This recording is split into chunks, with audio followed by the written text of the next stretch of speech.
Tainted Grail: The Fall of Avalon is full of unique and powerful spells and gear. With so many options to choose from, it can be hard to know what's actually good. Luckily, most things in this game end up being pretty overpowered if you build around them, but I have been having so much fun with this Ice Lightning Mage build for Act 1 that I thought I would share it with you guys. Now, freeze in this game is insanely strong, and you get a bonus to damage against frozen enemies. Pair this with some great mage gear for extra spell damage, and you'll melt your foes in no time. Or you can just blast them with lightning. This build also has a backup melee weapon and a free slot for whatever else you would like, maybe a bow?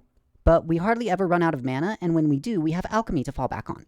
To build up freeze, we are dual-wielding Hailstone, as I found this built-up freeze the fastest. We alternate between light and heavy attacks, which we'll go into later, and once the enemy is frozen, you can smack them with this wand for some extra mana, or just blast them away with lightning. This staff is called the Skull Staff, and I believe I just got it off the Necromancer you encounter during the main quest, but you could honestly put any weapon you want here. I would also recommend adding a Gem of Ice, which adds 40% damage to frozen enemies. This works perfectly with our build. You can pick up one copy of Hailstone by exploring, and you can buy one copy from Yan in the Horns of the South Keep. Now for our damage spell, we're using Thunderlash, but again, you could slot whatever big damage spell you like here.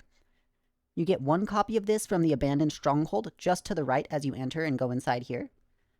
And I honestly can't remember where I found the second copy, but I think it was in one of the dungeons around the map somewhere. But like I said, you could slot another big damage spell here as well. For armor, we are wearing a mishmash of magic gear. You could sub things out if you prefer more regen or max mana, etc. But the goal here was as much spell power as possible while staying at light equip load for that mana regen bonus. With this equipment, we get a whopping 95% spell power boost. I'm wearing the Battle Mage's hood and trousers, which we get from the Tomb of the Good Druid, the Spellslinger's jacket, which you get at this camp in a chest to the northeast of the Abandoned Stronghold, the Amulet of Waning Moon, Wraps of Waning Moon, and Boots of Waning Moon. You get these through some of the druidic rituals throughout the map. These rituals will also give you permanent buffs, so make sure you do them, even though they might be a hassle. I'm sure we'll find better rings, so I won't go over those for now, but I just slotted in a crit chance.